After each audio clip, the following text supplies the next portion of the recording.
용어는 시브리어 메시아의 헬라어 번역입니다. 그러니까 시브리어의 그 어원을 가지고 있죠. 그리고 이 메시아는 기름 부음을 받은 자를 의미합니다. 기름 부음을 받았다. 도대체 기름 부음을 받는 것이 무엇인가? 뭐 말 그대로 머리에 기름을 부었다는 뜻이거든요. 그 누구에게 기름을 부었나? 이런 생각이 들겠습니다. 그래서 구약을 보면 다음의 세 직분이 기름 부음을 받았습니다. 왕, 제사장, 선지자입니다. 보면은 전부 한마디로 요약을 하면 지도자라고 볼 수 있죠. 백성의 지도자. 이 백성의 지도자인 사람들을 특별히 그 중에서 이제 선택을 해서 기름 부음을 받았습니다. 그 대표적인 예를 보면 아론, 다윗, 솔로몬, 엘리사 등 구약의 아주 큰 인물들이죠. 그래서 아론은 제사장으로서 기름 부음을 받았고요. 잘 아시는 대로 다윗과 솔로몬은 왕으로서 기름 부음을 받았습니다. 그리고 엘리사는 선지자로서 기름 부음을 받았습니다. 그러니까 이들은 기름 부은 자, 기름 부음을 받은 자, 메시아로서 구약의 그리스도라고 볼 수 있습니다. 그러니까 그리스도는 어떤 특정 고유 명사가 아니라 일반 명사입니다. 아, 기름 부음을 받은 사람, 그런 뜻이죠. 그래서 예수 이전의 그리스도들, 예수 이전의 메시아 하면 이런 지도자들을 우리가 생각해 볼 수 있습니다. 그러면 구약에만 그리스도가 있었나? 그것은 아닙니다. 오늘 읽은 본문 그대로 신약에서도 그 그리스도들이 많이 있습니다. 오늘 베드로전서 2장 9절에 보면 너희는 왕 같은 제사장이라 그랬습니다. 왕이며 제사장입니다. 그러니까 신약교회 성도들은 왕이며 제사장이란 뜻이죠. 그러니까 기름 부음을 받은 메시아적 신분임을 의미합니다. 그래서 사실 오늘날 예수가 그리스도다 하는 것은 교회에서 아주 많이 가르치고 있죠. 잘 가르치고 있습니다. 예수가 메시아이며 그리스도다. 그런데 부족한 점이 뭐냐면은 그리스도인이라고 하는 이 성도들, 성도도 기름 부음을 받았다. 성도도 왕 같은 제사장이다. 성도도 메시아적 신분을 가진 사람들이다. 이 점을 많이 강조하지 못하고 있는 것 같아요. 뭐 저는 그렇게 느끼고 있습니다. 그 결론을 어, 말씀드리기 전에 다시 성도의 정체성은 제사장이며 선지자며 왕이다. 그리고 이 세 가지 소명을 지닌 넓은 의미에서 그리스도적 존재다. 사실 사회에서 세상에서 제사장, 선지자, 왕보다 높은 사람이 있겠습니까? 그러니까 이 성도가 한 사람 한 사람 얼마나 고귀하고 높은 신분이냐. 그것을 좀 인식할 필요가 있다는 것이죠. 이것은 제 말이 아니고 성경의 가르침입니다. 그래서 결론을 이제 말씀드리고 싶습니다. 모든 성도는 기름 부음을 받은 제사장입니다. 이건 남자도 여자도 소년도 노인도 차별이 없습니다. 그런 면에서 저는 오늘날 여성 성직자는 안 된다. 여성 목사는 안 된다. 이런 교회의 주장은, 일부 교회의 주장은 허구라고 생각을 합니다. 제사장은 누구나 스스로 하나님 앞에 직접 나아갈 수가 있습니다. 제사장이 설교 못하고 제사장이 안수 못할 이유가 없지 않겠습니까? 그리고 오늘날의 성도는 예수 그리스도 이후의 그리스도입니다. 그러니까 그리스도인이라는 말 자체가 그리스도의 사람, 기름 부음을 받은 사람, 그런 뜻입니다. 그러므로 성도들은 삶의 모든 영역에서 나는 왕이며 제사장이며 선지자다. 이런 자각을 하고 작은 예수로 살아가야 마땅하다고 생각을 합니다. 경청해 주셔서 고맙습니다. 예, 성도도 기름 부은 자, 왕 같은 제사장이라는 그런 어떻게 보면 민주주의 생각도 많이 나오고 그러는데요. 다만 들으시면서 뭐 하실 의견이나 또 질문이나 있으신 분들은 말씀해 주시기 바랍니다. 배원선 형제님이 안 계시니까 먼저 얘기할 분이 오늘 안 계시네요. 예.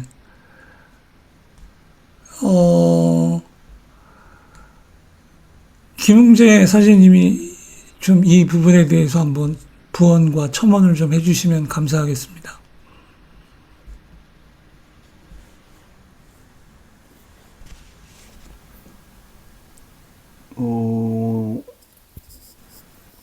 저는 신성남 형제님의 말씀에는 뭐 특별히 뭐 이렇게 다른 의견이라든가 그런 건 없습니다. 평소에 뭐 저도 그렇게 생각하고 있었으니까요. 한국에서 일반 개신교회에서는 그런 걸 잘 쓰지 않는데 여기 이제 제가 살고 있는 호주라든가 미국이라든가 유럽이라든가 이런 데서는 뭐 가톨릭이나 정교회나 아니면 일반 개신교회나 할 것 없이 교회 건물에 봐보면 교회 이름이 세인트 뭐 해가지고 성인들의 이름이 많이 들어가 있습니다. 심지어 뭐 침례교회 같은 데도 세인트 아무개 베프티스트 처치 이렇게 되는 경우들을 많이 보게 돼서 한국 분들이 처음에 보시면 약간 좀 이렇게 좀 괴리감이 생길 수도 있습니다.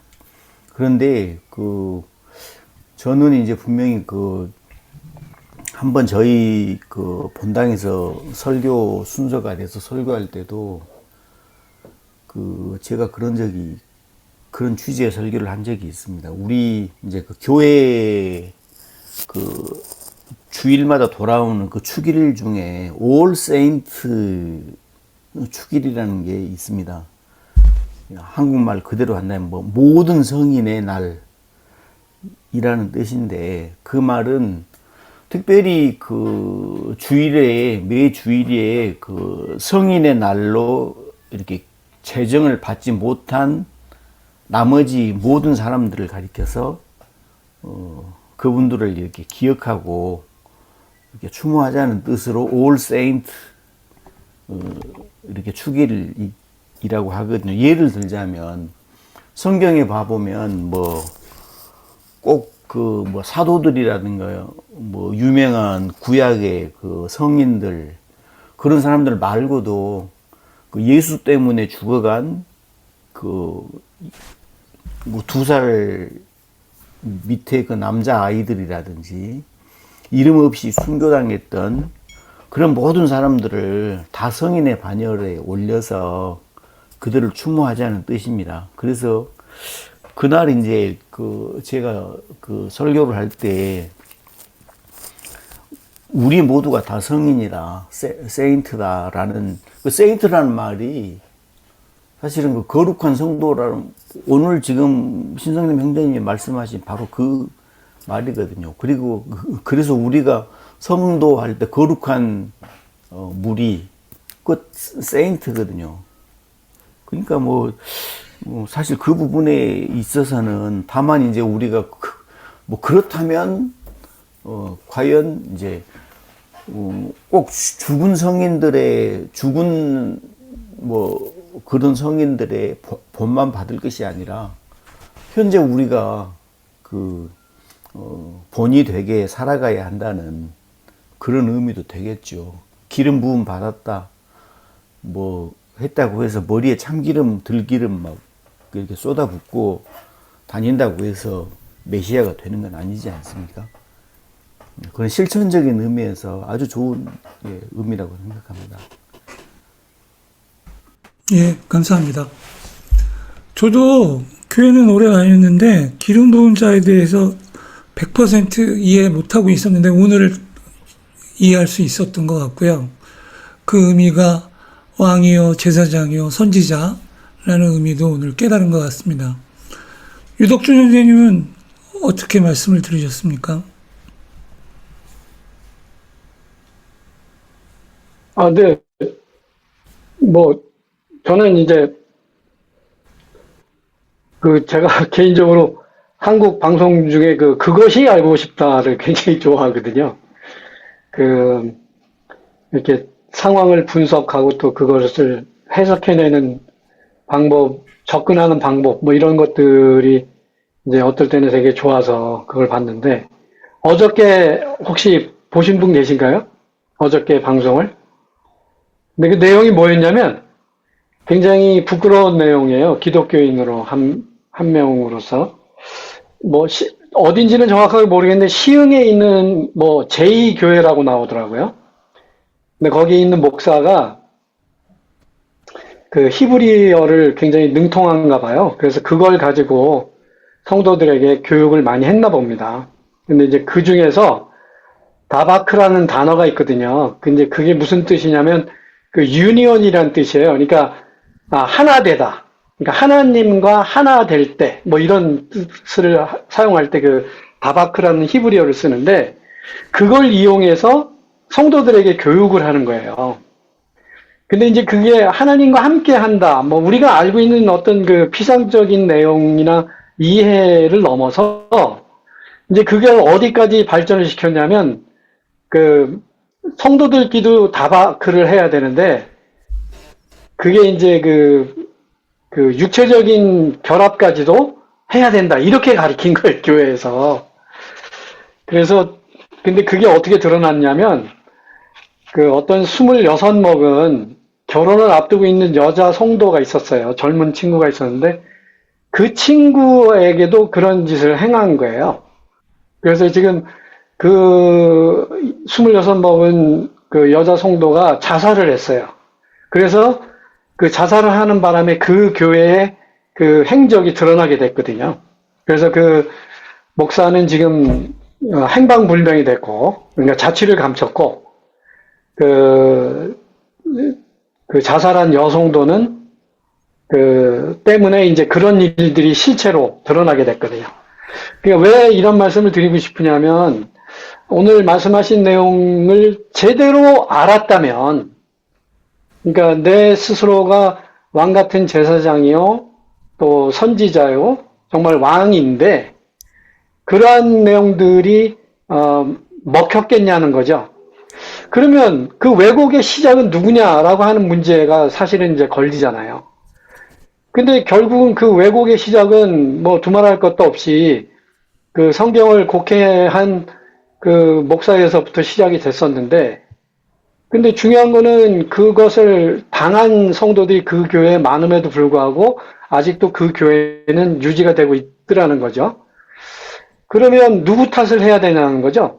전혀 모르는 사람들 앞에서 처음에 그러한 일들을 가리킬 때 과연 시작을 어떻게 해야 되는 거냐. 그러면 어떤 문제가 또 우리한테 다가오냐는 거죠. 그걸 걸러낼 수 있는 제도적인 장치가 있느냐. 아니면 아무것도 모르는 사람들에게 그렇게 교육을 하니까 그 교육이 말 그대로 그냥 어떻게 성도들 각자의 침투가 돼서 그러한 결과를 낳는 일들이 있는 걸 보고, 야, 이거 어떻게 한국 교회가 이렇게까지 떨어졌지? 아니면 한국 교회 원래 민낯인 그런 거였나? 이런 생각까지 들 정도였거든요. 그러니까 너무 안타깝기도 하고, 그 일에 대한 어떻게 보면 그 전후나 아니면 그런 검증 과정이 없는 그런 어떤 제도적인 교회를 어떻게 신뢰할 수 있겠는가? 그럼 또 그 속에서 헤어나지 못하는 사람들은 어떻게 구제할 수 있을까? 뭐 이런 생각들이 너무 많이 들더라고요. 근데 성경을 조금이라도 만약에 관심 있게 봤다면 그렇게 오늘 신성남 선생님이 해석해 주신 내용처럼 간당 명료하게 결론이 나올 수 있는데도 불구하고 그러한 것이 그렇게 닿지 않는 곳에 있는 건지 아니면 그냥 무지한 건지 아니면 누구의 의도적으로 업계에 계신 분들에 의해서 이 방해를 받고 있는 건지 이제 그런 내용들이 참 안타깝게 다가왔습니다. 근데 그런데 이렇게 오늘 말씀을 신상매 형제님께서 정리해 주시니까 너무 깔끔해서 좋았거든요. 그러니까 그러니까 우리가 가지고 있어야 되는 이해와 또 아니면 실천과 또 아니면 계도 뭐 이런 것들이 함께 어울려진 그런 오늘 그 말씀 담화 시간이었습니다. 네, 제 감상은 여기까지입니다. 네. 예, 감사합니다. 권혁태 형제님, 마이크가 켜져 있는데 말씀해 주시죠. 예, 예, 예, 감사합니다. 그 제일 중요한 주제를 다루어 주셔가지고 그리스도의 의미가 어떻게 되느냐 이렇게 이제 밝혀주시니까 너무 감사합니다. 사실은 기독교의 그 진수는 그리스도라는 의미에 있는 거죠. 그러니까 보통 이제 기름 부음을 받았다 그러면은 이제 제사장이고 이제 왕이고 이제 선지자인데 성경은 그거를 자세히 설명을 해주고 또 성경이 그거 중심으로 신앙이 만들어져 있는데 참 안타까운 것은 그 신앙의 의미가 요즘은 이제 좀 퇴색되고 희석되고 이제 좀 사라져버린 것이 이것이 이제 기독교의 문제도 되지만 좀 안타까운 문제가 아닌가 이제 늘 그런 생각을 하게 됩니다. 그 기름을 부었다는 그런 이제 그 의미를 그 마태복음 16장이나 이제 누가복음 이제 9장의 변화산이나 거기에 분명히 이 성경이 말해주고 있잖아요. 예, 그리스도께서 그 제사장들과 장로들과 서기관들에게 많은 고난을 받고 이제 십자가에 달려 죽으시고 이런 그 내용이 잘 나와 있거든요. 그리스도의 희생과 그 죽음과 또 그 대속의 그런 이제 제사장, 대속의 사명 이런 것을 이제 기독교의 참 핵심 사상 중심 철학으로 잘 설명해 주고 있는데 어쩌면 죽기가 싫으니까 이것을 빙빙 돌려가지고 다른 의미로 죽는 제사장, 죽는 왕 아니면은 이제 그 대속의 선지자 이제 그쪽으로 생각하지 않고 다른 것으로 자꾸 이렇게 만드니까 아마 거기서 신학도 복잡해지고 교리도 복잡해지고 기독교도 자체 모순에 더 빠지고 이제 그런 것 같아요.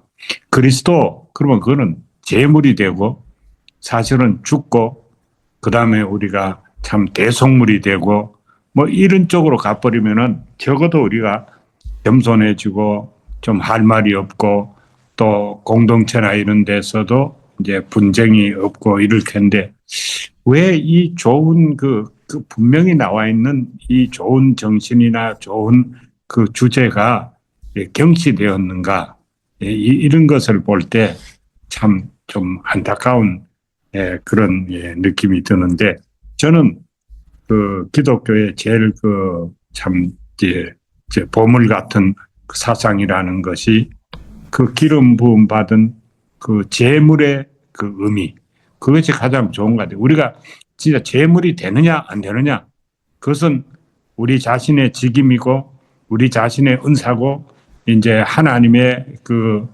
뭐랄까 그 택하심의 그 섭리 프루덴시아 뭐 이런 거지만은, 그러나 실제로 우리가 재물의 그 가치, 예를 들어 우리가 재물이 되느냐 안 되느냐 이 문제보다는 적어도 그런 사상이 기독교 사상이다, 이것이 진짜 우리를 힘나게 하고 신나게 하고 모든 문제를 해결해 주는 이 짧은 길인데, 그 첩경은 치워버리고 그거 하기 싫으니까 빙빙 돌아서 진짜 뭐 세상왕 되는 이야기, 세상 제사장 되는 거, 뭐 세상의 선지자 되는 거, 이러니까 이게 더 복잡해졌는데 왜 그 길로 갔는가, 그거는 좀 안타까운 느낌이 드는데, 하여튼 오늘 같이 이렇게 제사장의 의미, 선지자의 의미, 왕의 의미, 기름 부음 받은 자가 그리스도다, 이런 것을 생각하는 것이 우리한테는 정말로 귀하고 값진 것이다, 그런 생각이 듭니다. 근데 그런 의미에서 그런지 몰라도 저는 이거 외에 만들어진 신학, 이거 외에 만들어진 교리, 저는 그거는 전혀 동의하지 않습니다. 자신 있게 저는 그런 생각을 가진 제가 틀렸다고도 생각을 안 합니다. 그럼 공연히 사람들이 이렇게 직접적으로 간단하게 재물이 되는 걸 하기 싫으니까 그거를 피해서 광야 40년을 다니듯이 빙빙 돌아서 많은 신학 만들고 많은 교리 만들고 뭐 그런 게 아닌가 하는 그런 생각이 듭니다. 너무 재미도 있고요, 의의도 있고 감사합니다. 예, 감사합니다. 저는 오늘 신성남 형제님 말씀을 들으면서 교회 내에 존재하고 있는 그 권위주의, 아까 뭐 유덕준 형제님도 잠깐 그 문제점에 대해서 얘기하셨는데, 근데 성도가 기름 부은 자이고 교회의 주인은 목사나 장로가 아니라 우리 일반 평신도들, 성도들이다. 그런 측면, 그런 것도 다시 한번 생각해 볼 수 있는 그런 자리가 아니었나라는 생각이 들고요. 우리 박정섭 자매님께서는 기름 부은 자, 우리 성도들 어떻게 들으셨습니까?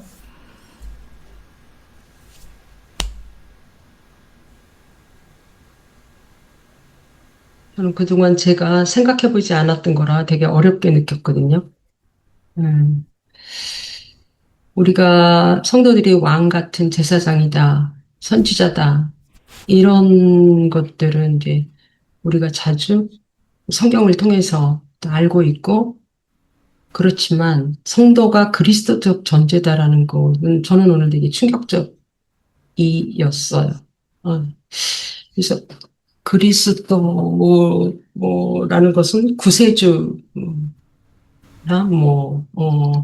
구원하는 사람, 그런 것들로 일치된다고 생각을 했기 때문에 사람인 우리가 어떻게 구원하는 사람이 되나? 누구를 죄의 고통에서 해방시켜주는 그런 사람들이 되나? 좀 이런 것 때문에 맞나? 너무 좀 어거지로 갔다가 이 논리를 해석하는 거 아닐까? 이렇게 좀 생각이 좀 들기도 했어요. 그러면서 이제 다른 분들 말씀하시는 것 듣고 또 내가 볼까, 왜 이런 그리스도라는 거를 제사장, 왕 선지자 제사장을 그리스도라고 연결을 시키나라는 생각을 하고, 또 결론으로 그렇기 때문에 우리가 왕 제사장 선지자이기 때문에 우리가 이제 작은 예수처럼 살아야 된다, 이렇게 결론을 내셨는데, 그렇게 살아야 하는 게 마땅하다, 이렇게 하셨는데, 그래서 저도 그냥 신성남 형제님이 말씀하신 그거를 그냥 좀 이해하려는 생각으로, 그러면, 우리가 하나님의 말씀대로 또 하나님 나라의 그 가치관대로 그 살아가는 그런 것들, 행위가, 그 삶이 세상을 구원하는 거고, 또 그런 사람들의 관계에서 또 어려움을 구원하는 그런 거고, 그런 그리스도,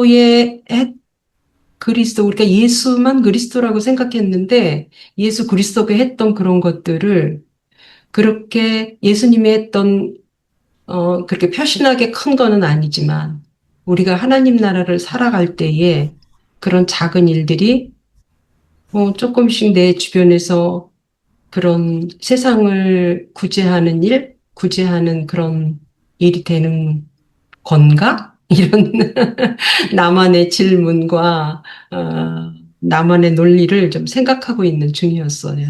예, 예, 감사합니다. 감사합니다. 우리 신선한 형제님은 지금 방금 박정섭 사모님이 얘기하신 거에 대해서 어떻게 얘기하시겠습니까? 제가 감히 어찌, 어, 토를 달겠습니까? 왕 같은 제사장께서 하신 말씀인데. 그 말씀이 이제 그 뜻을 이해합니다, 제가. 그러니까 그 우리 교회에서 그동안 가리킨 음, 어떤 강조점하고도 관계 있는데 주로 한국 교회는 구원론의 관점이 예민해요. 아주 치중돼 있고. 그러니까 그리스도도 구원자로서만 뭐 만이라고 하긴 뭐하지만 구원자로서 강조를 많이 했어요. 그 틀린 거 아닙니다.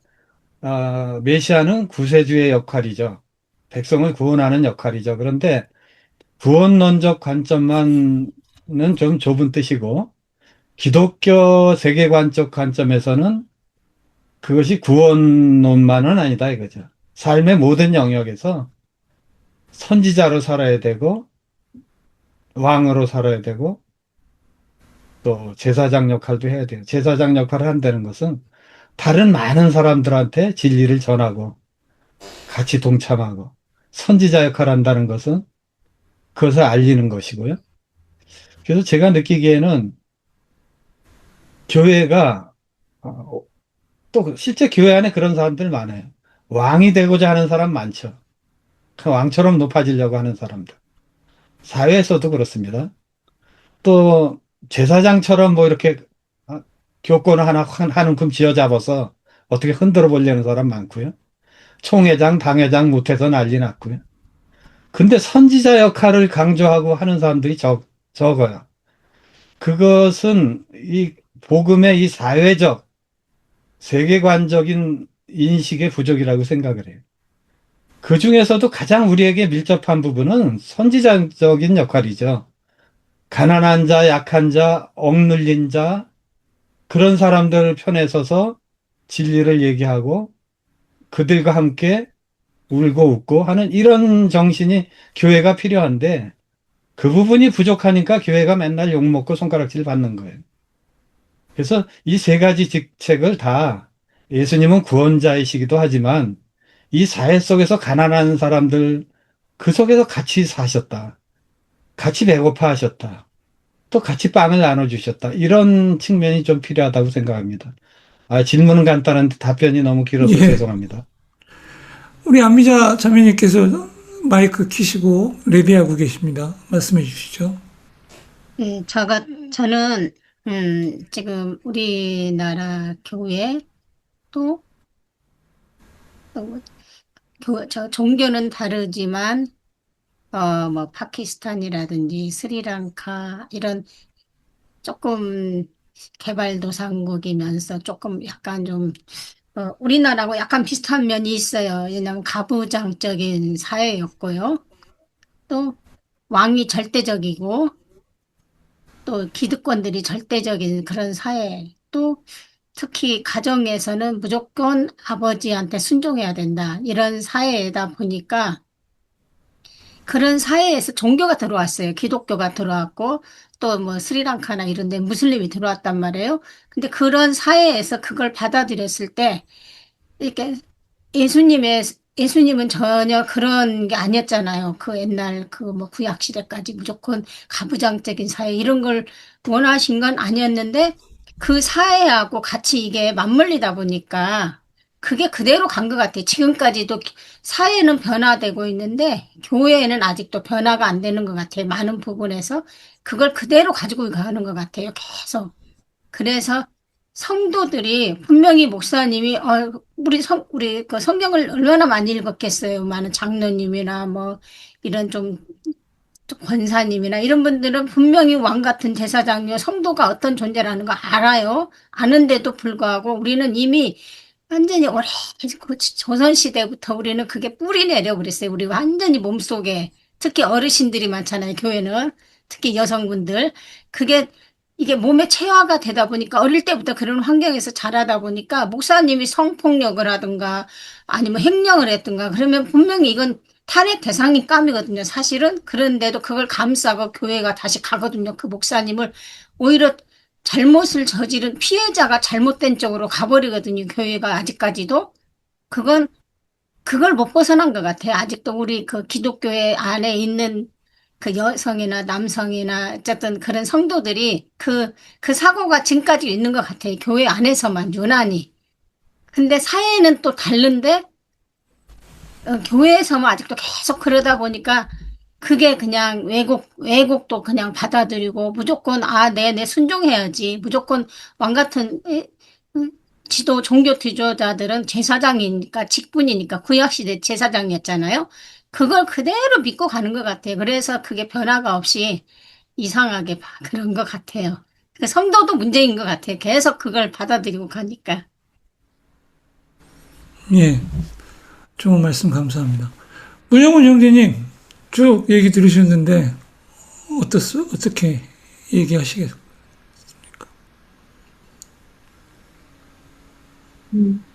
얘기를 대신 해주겠다고.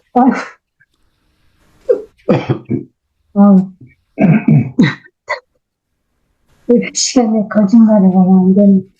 제가 지금 말이 잘 안 들릴 거예요. 제 목소리가. 근데 저는,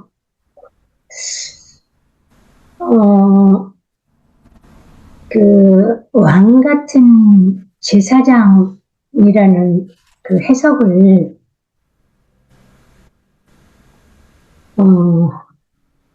왕 같은 제사장이잖아요.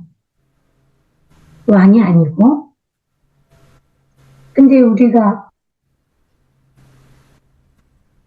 이 해석을 하면서조차 은근히 왕처럼 군림하기를, 왕처럼 살기를 바라는 게 너나 없는 모두의 상황인 것 같아요.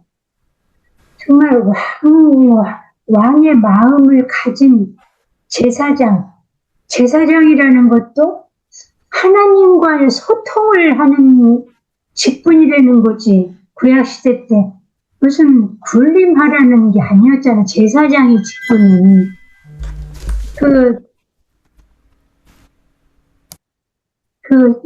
일반 백성들의 그 죄를 고하고,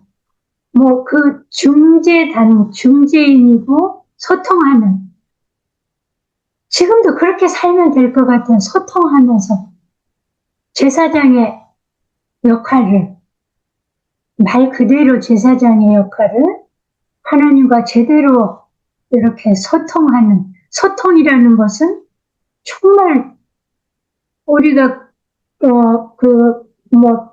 문자나 언어로 정확하게 정의할 수는 없지만, 내가 믿는 그 하나님이라는 분을 계시다면 그 하나님이 우리에게 어떤 삶을 원하실까, 그거에 초점을 맞추는 게 소통하는 거라고 생각을 하니까, 그런 삶을 살도록 정말 날마다 안 되지만 노력하면서 사는 게 왕 같은 제사장의 삶이 아닐까 싶습니다.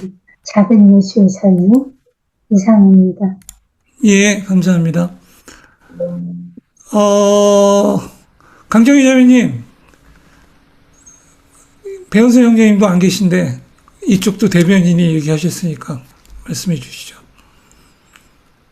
네, 저는 그 목사님도 인간이라는 생각을 우리가 잊지 않아야 되겠다.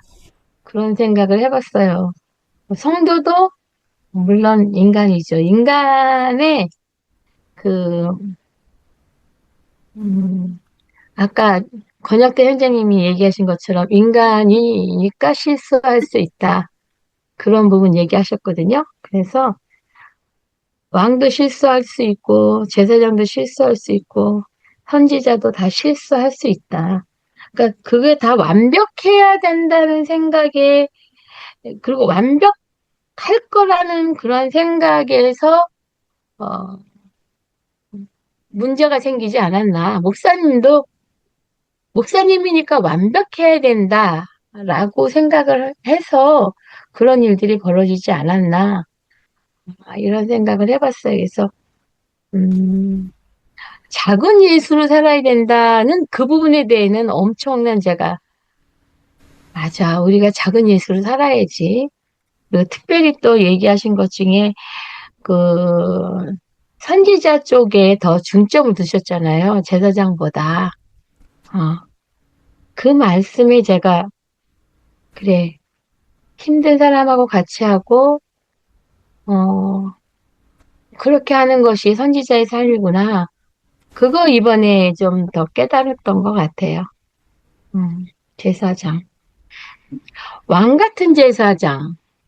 거기 왕 같은 제사장이라는 말 때문에 왕을 뺐어야 되지 않았나. 우리는 왕 하면 아무래도 그런 부분이 있잖아요. 그러니까 거기서 이렇게 이렇게 착시현상처럼 우리가 이렇게 넘어가는 부분이 있지 않나.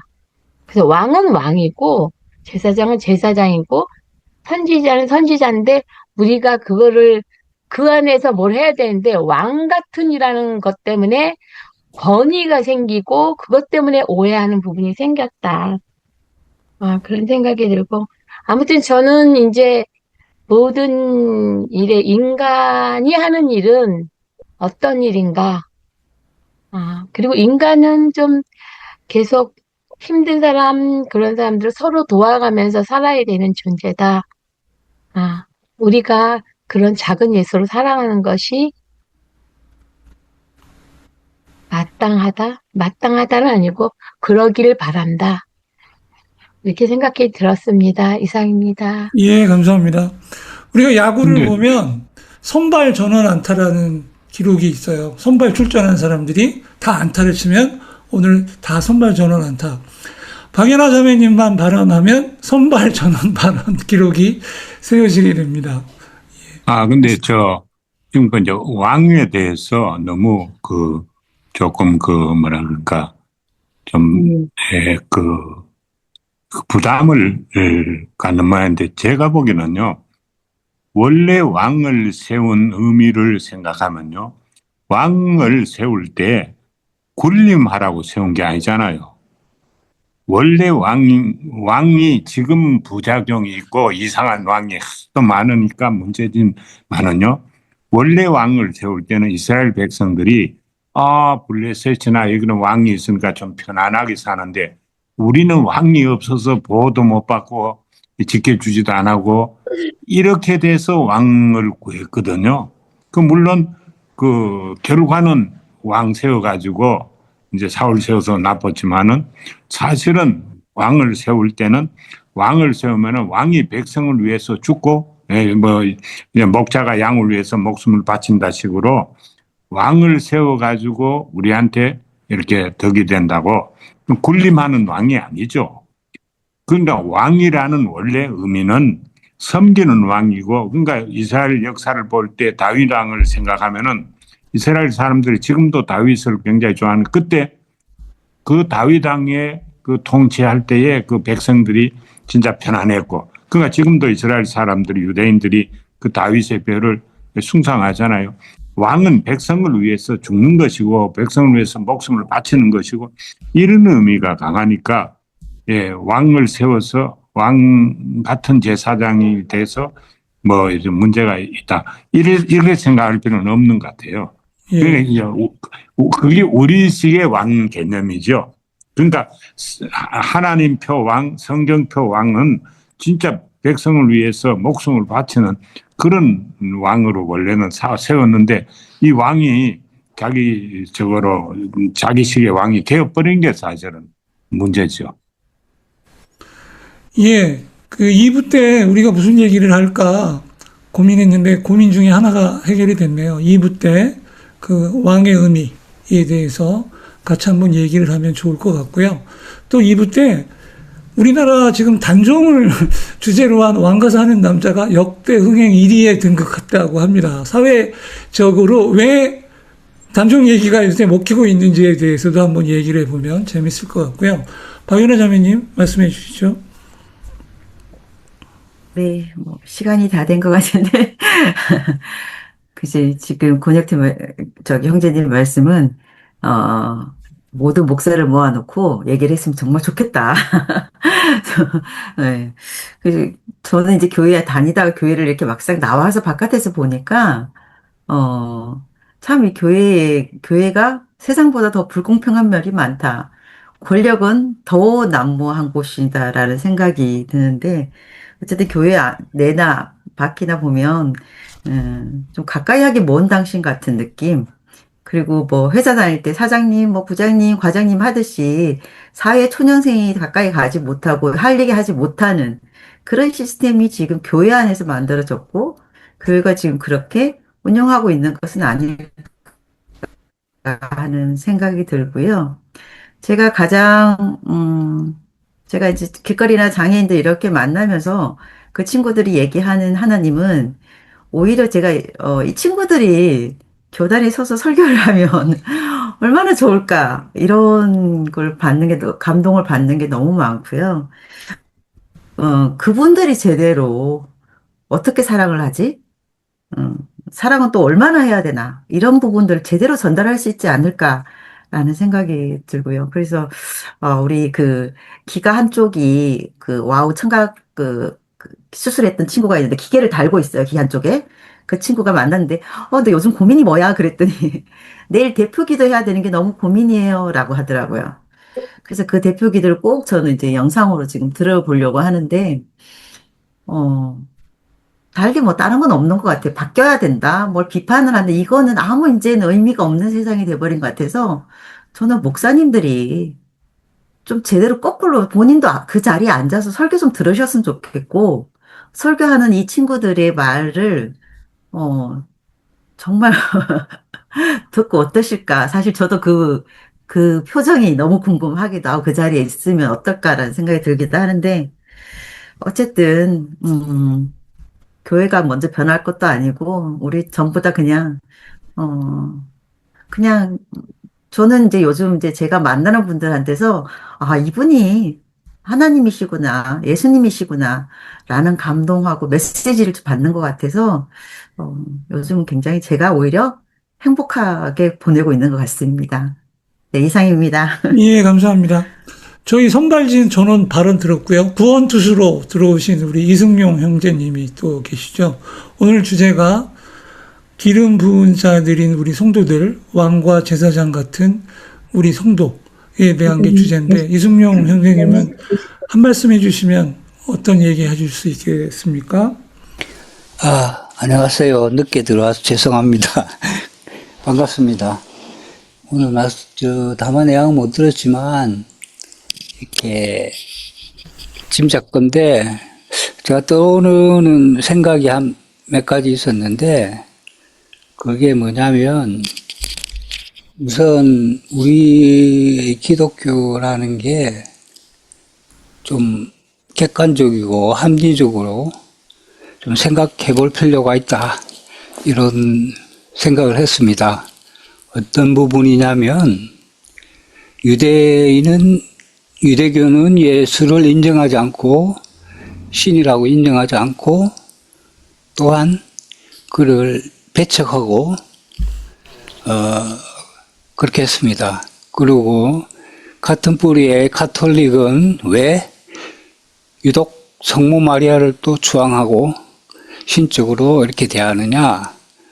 그리고 그 예수를 잉태하고 태어나게 한 신의 아들을 잉태했다 해서 그렇게 또 추앙하는데, 이슬람도 마찬가지입니다. 왜 우리는 이렇게 근본적에서부터 이렇게 모순이 되는 그런 부분에서 이렇게 깊이 생각하고 고찰하고 나름대로의 어떤 공부하고 자기 나름대로 해석을 좀 합리적이고 객관적인 이 시각으로 봐야 한다는 이런 어떤 그런 공부를 많이 해야 된다고 또 생각이 들었고, 오늘의 말씀은 어느 누구라도 다 어떻게 할 수 있는 그런 말씀인 것 같습니다. 그거를 받아들이지 못하면 오늘 그 어떤 객관적인 그 합리적인 이런 시각에서 이렇게 벗어난다라고 할 수 있겠습니다. 저도 오늘 그렇게 이때까지의 어떤 신앙이 무엇인가, 그리고 신이란 어떻게 증명하는 신이란 누구인가, 무엇인가라는 고민을 아직 계속하고 있는데, 이런 근본적인 부분부터 좀 더 객관적이고 좀 이성적으로 합리적인 방향으로 모든 사람들이 공감할 수 있는 그런 대화의 장이 되었으면 좋겠습니다. 오늘 말씀은 직접 들어보지 못했지만 그런 부분에 있어서 아주 좋은 담화였다고 저는 생각합니다. 감사합니다. 예, 감사합니다. 자, 그러면 신성남 형제님께서 총정리 해주시고 기도로 일부 예배를 마치도록 하겠습니다. 이제 아주 귀한 의견들을 주셔서 제게 큰 도움이 됐습니다. 그냥 한 가지만 말씀드린다면, 저는 성경이 참 놀랍다, 이 생각을 또 다시 오늘 하게 됐습니다.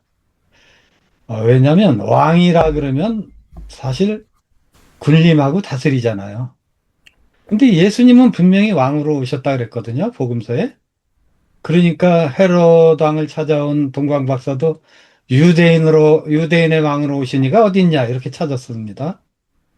근데 예수님은 분명히 왕이셨지만 본인은 뭐라고 말씀하셨냐면, 나는 섬김을 받으러 온 게 아니라 섬기러 왔다. 이거 완전 세상 기준하고는 정말 다른 얘기죠. 이게 일반 사람이 생각할 수 있는 어떤 그런 사상이 아니란 생각이 들었습니다. 그래서 성경은 늘 우리의 어떤 기대를 넘어서는 놀라운 면이 있다, 그런 생각을 하게 됐습니다. 그리고 한 가지만 더 보탠다면, 우리 종교개혁 당시 만인 제사장 그렇게 얘기했지 않습니까? 모든 성도가 제사장이란 뜻이죠. 그런데 그 정신이 지금 약해지고 있고, 꼭 중세교회가 그걸 위반한 걸로 이렇게 생각을 하는데, 저는 사실 이게 초기 교회 때부터 이 초대 교부들의 잘못이 가장 크다, 그런 생각을 합니다. 왜냐하면 초기 교부들 중에 상당수가 주교의 말을 당신들이 들을 땐 하나님 말씀처럼 들어라, 뭐 이런 식으로 가르쳤어요. 한두 사람도 아니고. 그러니까 자신들이 아주 특별한 존재인 것처럼, 그것이 교회의 전통이 되면서 313년 이후에 중세교회에서는 갈수록 그것이 더 심화됐죠. 그래서 마치 교회의 특정 직분자가 말하면 그것이 마치 하나님 말씀과 동급인 걸로. 그래서 우리는 어떻게 길들여졌냐면, 지금 한국교회도 그렇습니다. 교인들, 너희들은 양이다. 양은 그저 앞에서 설교자가 하는 얘기 듣고 그대로 따라오면 된다. 근데 사실 우리가 하나님의 양이지 사람의 양이 아니잖아요. 다 똑같은 양들이에요. 교회 안에서는 누구나 다 같은 양들입니다. 그런데 그런 것들이 이렇게 좀 오해를 줘서 마치 순종하고 맹종하고 아멘 하는 것이 미덕이고 그것이 좋은 신앙인 걸로 오해를 줬다는 거죠. 그걸 또 일부 교권자들은 그거를 악용하는 측면이 있다. 그래서 사실 이 왕 같은 제사장이다, 선지자다, 그리스도다 하는 것은 굉장한 특권같이 보이기도 하지만, 섬기는 게 무슨 특권이겠습니까? 이것은 우리에게 주어진 굉장한 소명이고 의무며 또 좋게 보면 권리다. 뭐 그런 생각을 하게 됐습니다.